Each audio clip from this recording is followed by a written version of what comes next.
आज जो हमने 5 फरवरी से शुरू किया था सवाल उठाने का और प्रधानमंत्री से गुजारिश की थी कि वो अपना चुप्पी तोड़ें इस अडानी मामले पर, हमने 100 सवाल पूछे थे। उसका जो एक बुकलेट भी तैयार किया गया है और उसका भी आज विमोचन होगा।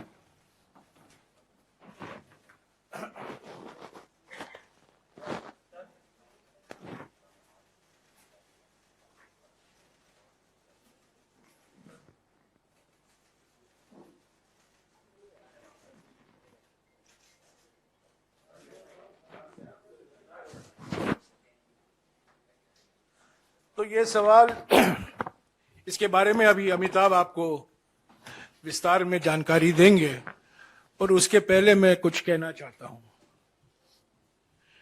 कल शाम को आपको जानकारी होगी कि सभी की ओर से एक कंसल्टेशन पेपर प्रकाशित किया गया। कल शाम को 31 मई को, और इसका एक इतिहास है। जो विदेशी निवेशक हैं हमारे शेयर बाजार में, वो उनके लिए कुछ नियम होता है। उस नियम के अनुसार ही उनका निवेश होता है हमारे कंपनियों में, शेयर बाजार में। 31 दिसंबर 2018 को ये नियम कमजोर किया गया और 21 अगस्त 2019, ये डेट बहुत महत्वपूर्ण है। पहले 31 दिसंबर 2018 को ये नियम कमजोर किए गए और 21 अगस्त 2019 को ये नियम हटाया गया। ये नियम क्या है? इस नियम के अनुसार जो विदेशी निवेशक हैं हमारे शेयर बाजार में, उनके पीछे हैं कौन, उनके मालिक हैं कौन, उनमें पारदर्शिता लाने के लिए ये नियम बनाए गए थे। जो निवेशक हैं, असली निवेशक कौन है? ये शेल निवेशक नहीं, नाम के वास्ते निवेशक नहीं। उनके पीछे परम निवेशक कौन है, मुख्य निवेशक कौन है? इसके लिए नियम बनाए गए थे, जो 31 दिसंबर 2018 को कमजोर किया गया और 21 अगस्त 2019 को बिल्कुल हटाया गया। पहले से था, 2014 से था।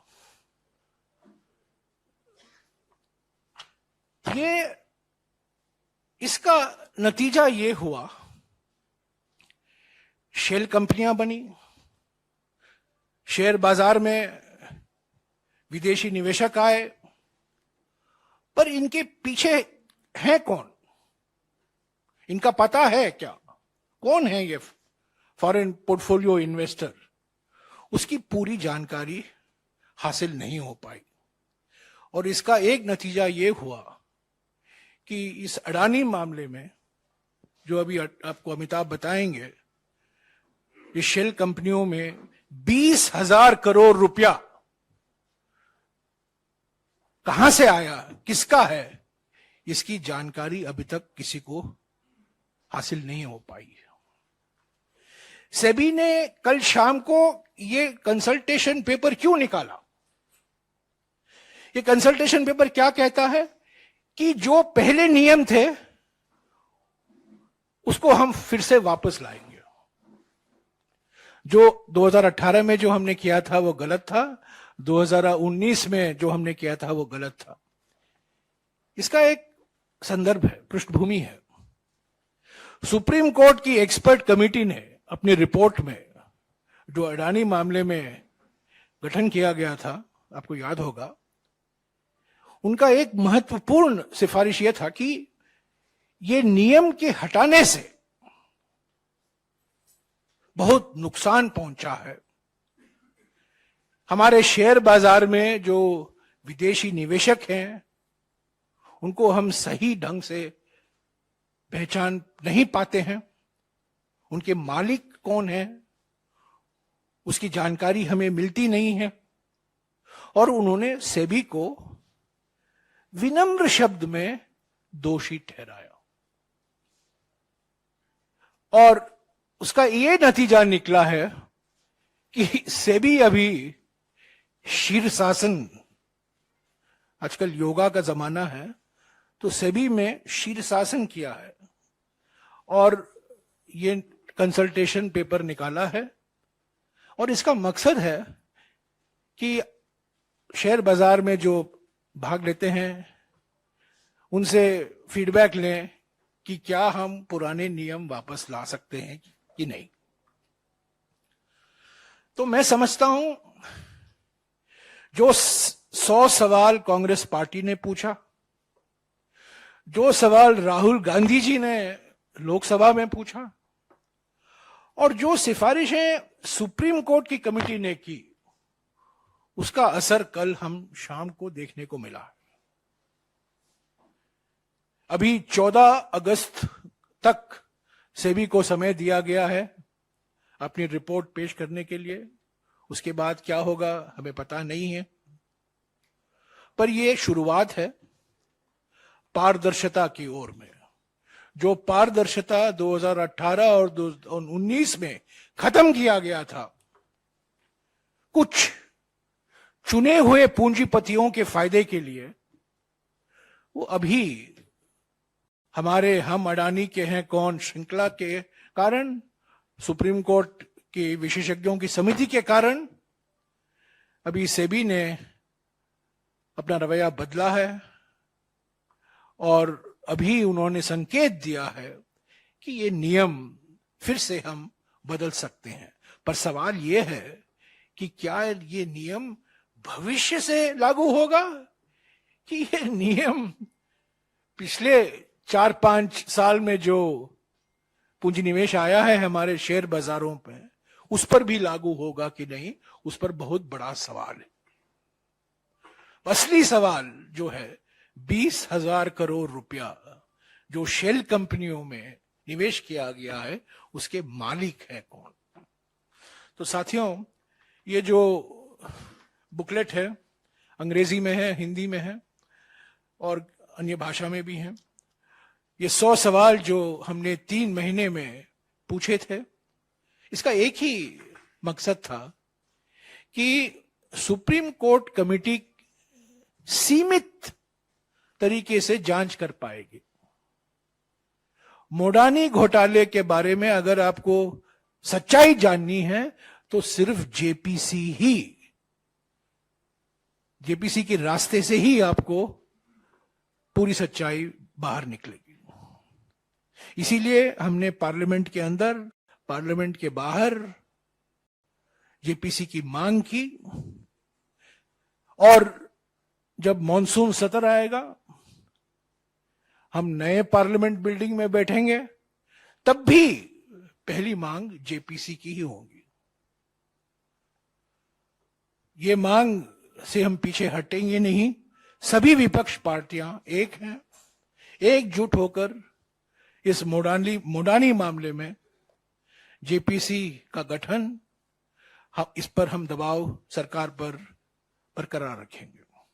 तो अभी अमिताभ दुबे आपको इस बुकलेट के बारे में कुछ जो महत्वपूर्ण बात है उस पर आपको कुछ जानकारी देंगे। अमिताभ। थैंक यू जयराम जी। जैसे जयराम जी ने कहा,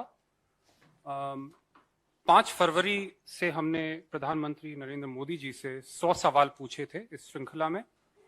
एक जवाब अभी तक आया नहीं है, लेकिन हमने इन सवालों को इस बुकलेट में एक साथ रखा है। मैं संक्षिप्त में आपको आउटलाइन कर देता हूं इस बुकलेट के अलग अलग सेक्शंस में हमने क्या डाला है। पहला सेक्शन है अडानी समूह के खिलाफ आर्थिक अपराधों के गंभीर आरोप। पहला सवाल या पहला ग्रुप ऑफ क्वेश्चंस है ऑफशोर शेल कंपनियों से संबंधित, शेयरों में हेराफेर और विनोद अडानी का इसमें योगदान क्या है, इसके बारे में सवाल हैं। दूसरा है एफपीओ के लिए निवेशकों पर दबाव बनाना। जो 20,000 करोड़ का एफपीओ था जो फेल हो गया, उसमें किस प्रकार का दबाव किसने डाला, सरकार के किन सीनियर मिनिस्टर्स ने डलवाया, फोन कॉल्स कहां से आए, इनके बारे में कुछ सवाल हैं। तीसरा है जनता और नियामकों से झूठ बोलना, कि एक उदाहरण है कि विनोद अडानी का क्या रिश्ता है इन कंपनियों में। हर महीने इनकी कहानी बदलती गई, कभी कहा वो प्रमोटर हैं, कभी कहा इनका कोई रिश्ता नहीं है। तो इस बात को साफ करने के लिए हमने कुछ सवाल पूछे थे। अडानी समूह की कंपनियों और संबंधित पक्षों के अनुचित लेन देन, यानी कि रिलेटेड पार्टी ट्रांजैक्शन, जिसके बारे में सुप्रीम कोर्ट कमेटी ने भी कहा है। कई लोगों का ने ये कहने की कोशिश की है कि ये क्लीन चिट है।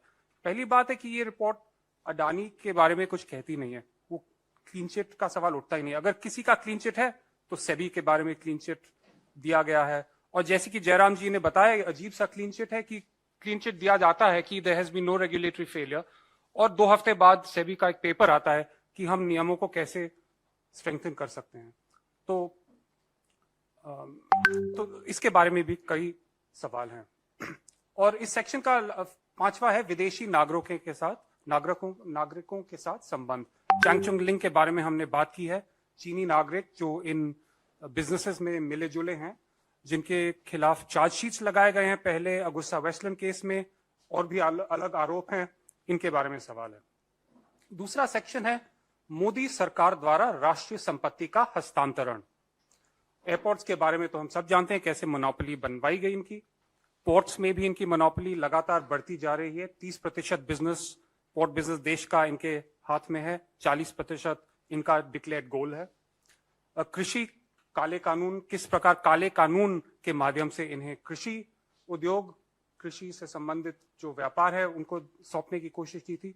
पावर और ऊर्जा, राष्ट्रीय सुरक्षा, अचानक से इजराइल और इंडिया के बीच, भारत के बीच जो भी डिफेंस रिलेशनशिप है, किस प्रकार एक के हाथ डाली रिलेशनशिप एक हाथ में डाली जा रही है।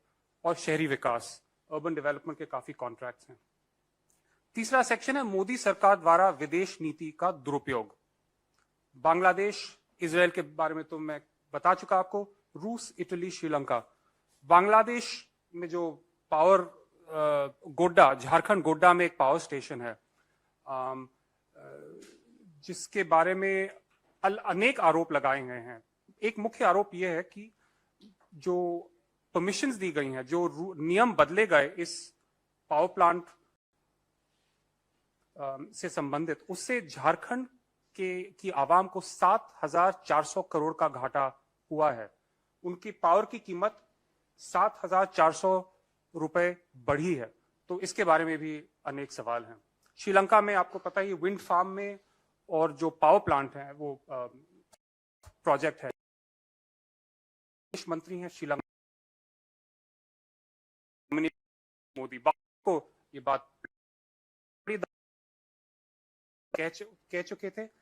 श्रीलंका के पार्लियामेंट के सामने उनके एक पावर रेगुलेटर ने कहा था, एनर्जी रेगुलेटर ने कहा था कि जो विंड प्रोजेक्ट है उसके लिए भी श्रीलंका के राष्ट्रपति पे मोदी जी का सीधा दबाव पड़ा था ताकि वो प्रोजेक्ट अडानी जी को दिया जाए।